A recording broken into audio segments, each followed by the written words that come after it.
मी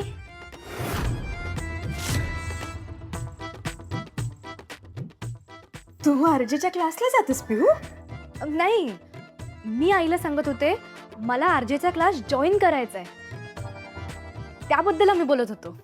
वा, छान छान. नाही म्हणजे आरजे आरजे म्हणजे ते रेडिओ जॉकीज ना? हो हो तेच. हो, हे कल्पना खरंच खूप छान आहे ना, आरजेचा क्लास. नाही पण पिहू बाळा, मला तुला डिमोरलाइज वगैरे अजिबात करायचं नाहीये, पण तुम्हाला दोघींनाही आपल्या घरच्या सिच्युएशन्स तर माहितीच आहेत. आपल्या घरातले ह्या गोष्टीसाठी परवानगी देणं अशक्य आहे. भाऊजी पण याच्यासाठी परवानगी देणार नाहीत, अजिबात देणार नाही. हो, ते माहितीये ना, मी तेच सांगत होते आईला. आपल्या घरी आरजेचा क्लास इम्पॉसिबलच आहे, हो की नाही आई? हो, पिहू मला तेच म्हणत होती की आपल्या घरी आरजेचा क्लास इम्पॉसिबल आहे.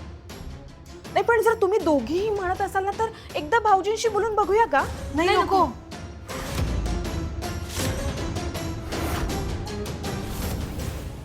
म्हणजे तू राहू दे आई, मी येते. हा नाही, थांब थांब, ते डबा घेऊन जा, सांभाळून जा.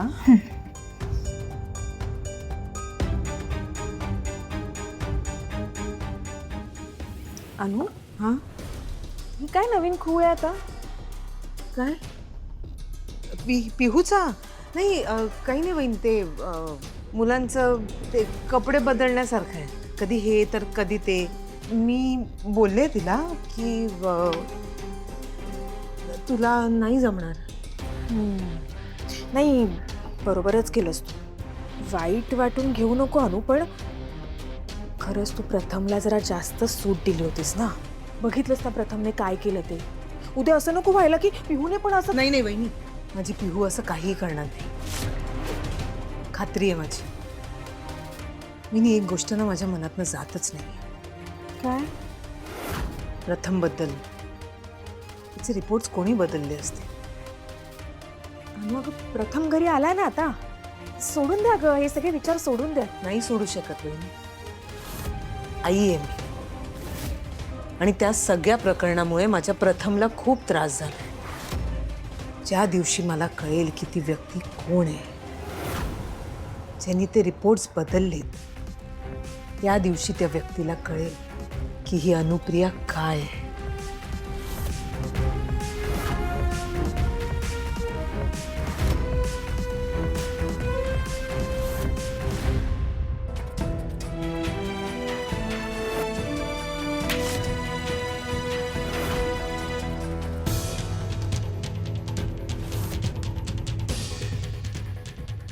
आई म्हणून तुझे संस्कार कमी पडलेत आणि आज आई म्हणून तुझे दिलेले संस्कार हरलेत. जेव्हा मी तिथे आलो त्यावेळी त्या समर देशमुखला असा गोडी असा गुलाबजाम भरवत होतीस ना, आवडतो तो म्हणून गेली होतीस, सांग ना, हो की नाही? पुढच्या 48 तासात जर तो नाही आला ना, बॅग भरायची आणि चालता व्हायचं या घरातून.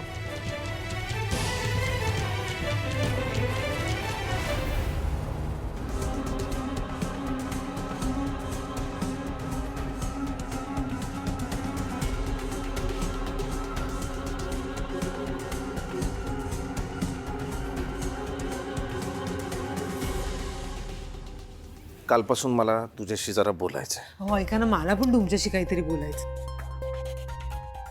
काय अर्थ आहे याला? आता मी आधी म्हणालो ना मला बोलायचंय, तर मी बोललं पाहिजे ना. एकतर इतक्या वेळापासून विचार करून एवढी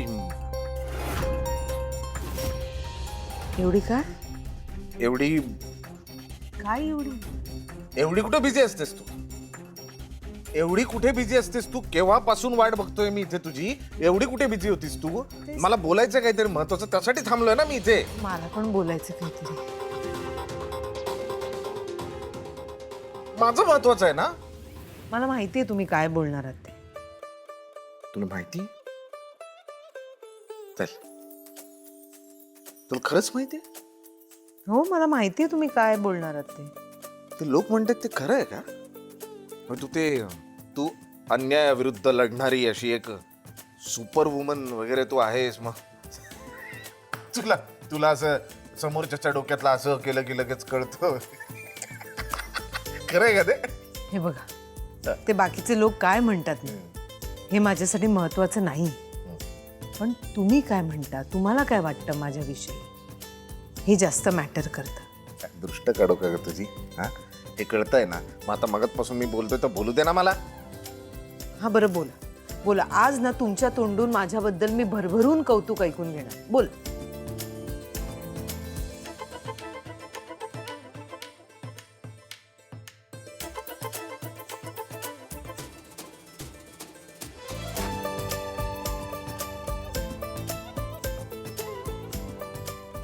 म्हणजे थँक्यू. काय?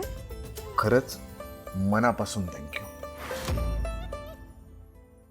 काय नानू, परिस्थिती खूप अवघड होती. त्या परिस्थितीत तुझ्या जागी एखादी दुसरी बाई असती तर रडत बसली असती, हरली असती, सोडून दिलं असतं सगळं. तू कुठल्या मातीची बनलीस का?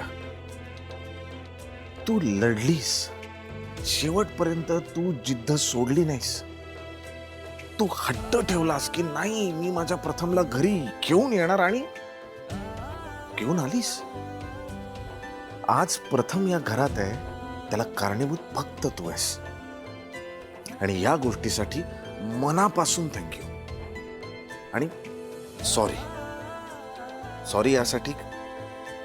या सगळ्या प्रवासात मी खूप चुकीचा वागलोय तुझ्याशी. चिडचिड केली मी.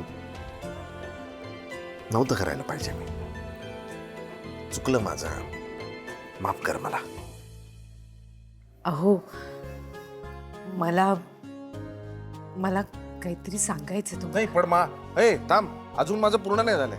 आठवलं थांब. नाही पण मला सांगायचं अरे तुम्हाला. तू तुझा आधी माझं कम्प्लीट होऊ देत. मला राग आलाय तुझा. फक्त थँक्यू म्हणायचं नव्हतं मला. बरोबर, मला राग पण आलाय तुझा. का राग आलाय? गोष्टी लपवतेस तू माझ्यापासून.